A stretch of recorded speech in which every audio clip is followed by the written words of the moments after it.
Hola familia, and welcome to Writing with Gray. Welcome to episode 3 of Writing with Gray. Today I have put some thought into what I want to talk about today, and I've thought, well, if they've watched episode 1 and 2, they might be wondering, well, what is she writing? What does she spend her time writing on? Now, today's episode, I'm gonna spend talking to you guys about what it is I write. First of all, I want you guys to know that I do have my laptop down by me. You can probably see the reflection of it in my glasses. And I'm going to be looking over to it because I did write a list on my laptop.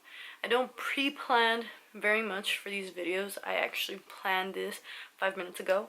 It's late at night. It's actually not really late. It's 11 o'clock. And I haven't filmed for tomorrow, which is today for you guys. So I thought, I can't go to sleep. Why not? Why not just do it now? So to start off, what do I write? I like to write two specific genres, I guess we can call them. I like to write poetry and I like to write fictional stories. Poetry to me is a way of conveying emotion and putting my hidden emotions and bringing them to life in a creative manner that a lot of people may miss what it is I'm trying to say through these poems. Fictional writing, on the other hand, I like to use my imagination. I like to think that I have a big imagination, and the best way to put it all together into one is to write about whatever my imagination wants me to write about. So I make up stories. I've done short stories in the past. I've done a lot of poems, and that's the kind of writing I enjoy to do. Now, they are a little bit different. One is imagination, the other one is emotion.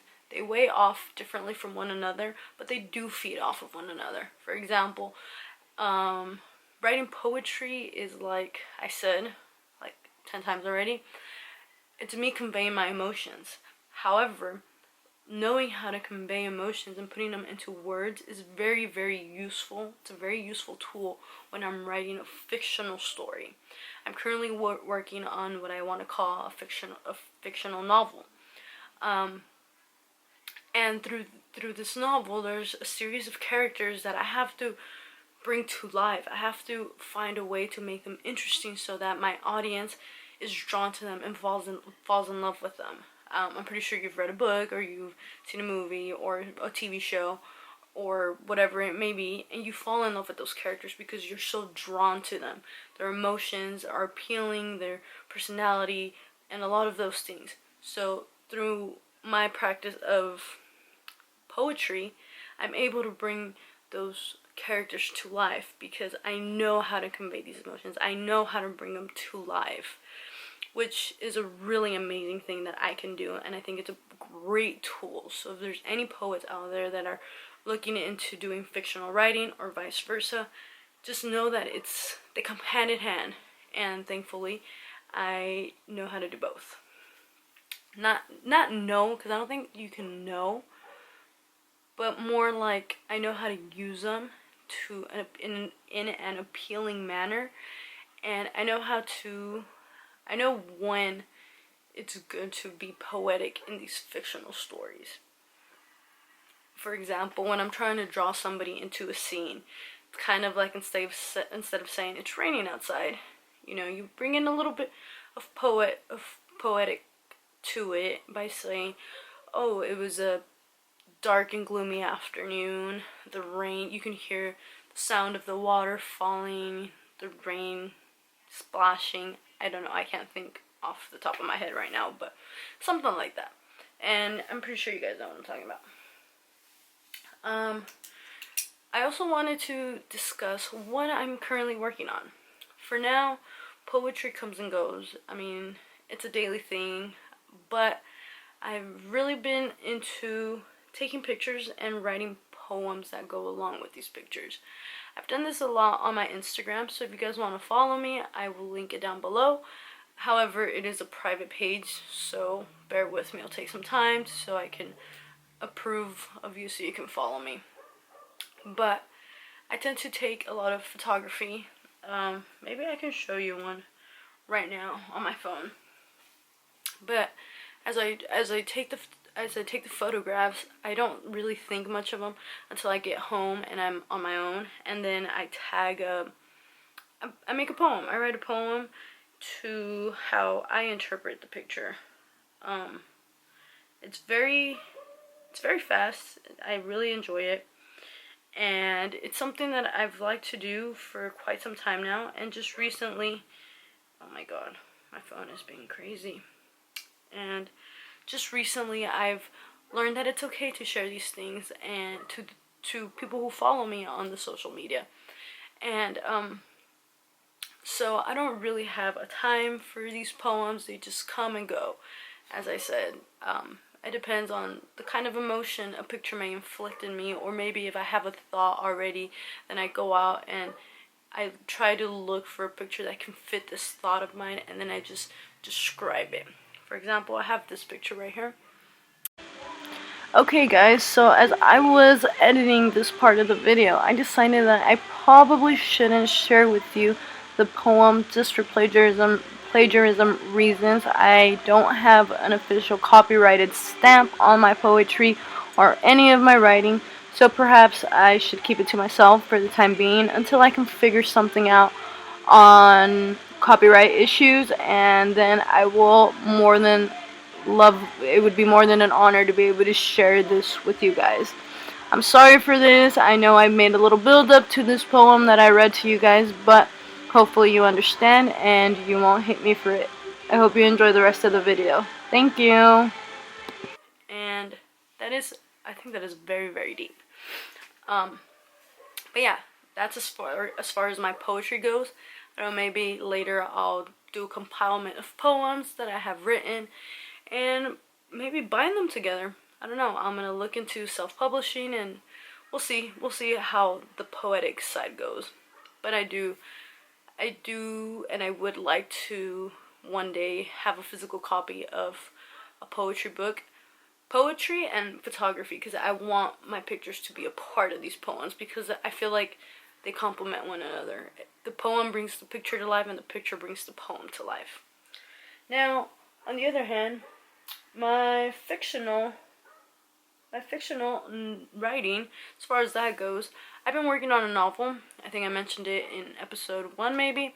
I've been working on this thing I like to call a novel, and it's for, my primary focus for this is for NaNoWriMo. It comes and goes, and as I can be super inspired today, tomorrow I lack that inspiration. It's a very, very difficult task. However, I really enjoy the fact that I can create every single little thing, and that's why I enjoy writing it.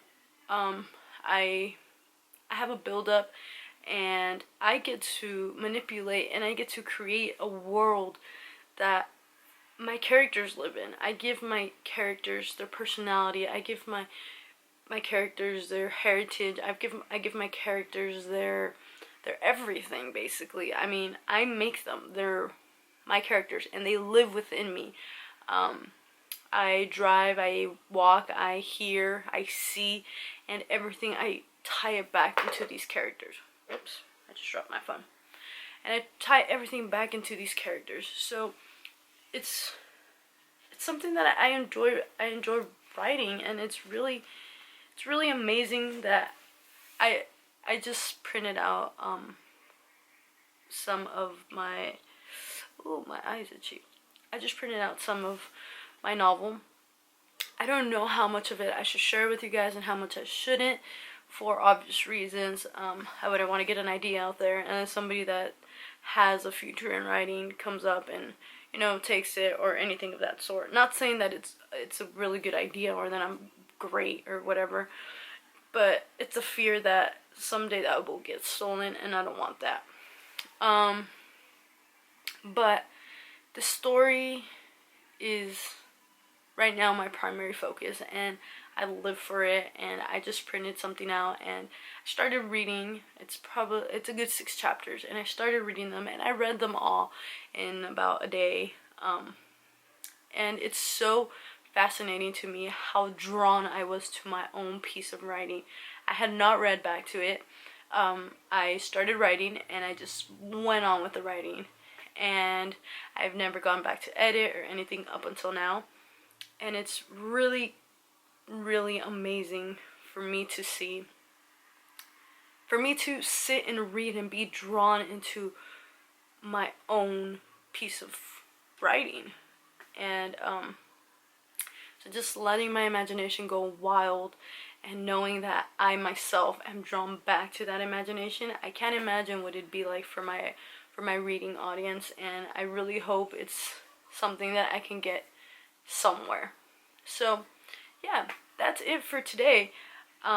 Basically, just to summarize the whole video, it's just, what am I writing? What do I write? And again, poetry and fiction.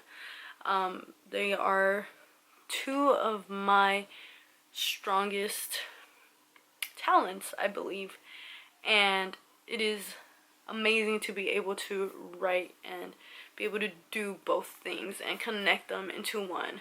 And I think, I don't know, in the near future, as I mentioned, or in the far future, I'm not sure when it would be, as I mentioned earlier, I would really like to have a book with a compilement of poems and maybe get that out there somewhere. So for you guys out there, let me know in the comment section below. Do you want to know a little bit more about this non-fictional story I'm writing? Or, I don't know, did you like the poem that I read to you guys? Do you write poetry? Do you write fiction stories?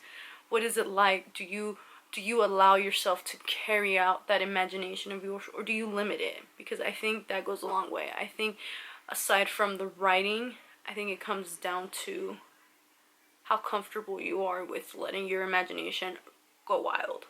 I'm pretty comfortable with that, and I really enjoy it. So yeah, let me know those things down below. And thank you so much for watching episode 3 of Writing with Gray. And I will see you guys hopefully on Tuesday.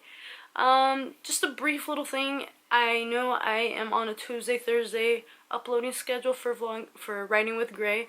However, I will try to upload vlogs in between as much as I possibly can. It's been kind of hectic with other work that I have to do, but I will try my best to keep that as much as I can to do vlogs. But for now, I will see you guys on Tuesday with a brand new episode of Writing with Gray. Thank you so much for watching. Please don't forget to hit that thumbs up button down below. Hit the subscribe button. And again, thank you for coming on this journey of my own. And don't forget to go on your journey of your own. I will see you guys next time. Bye!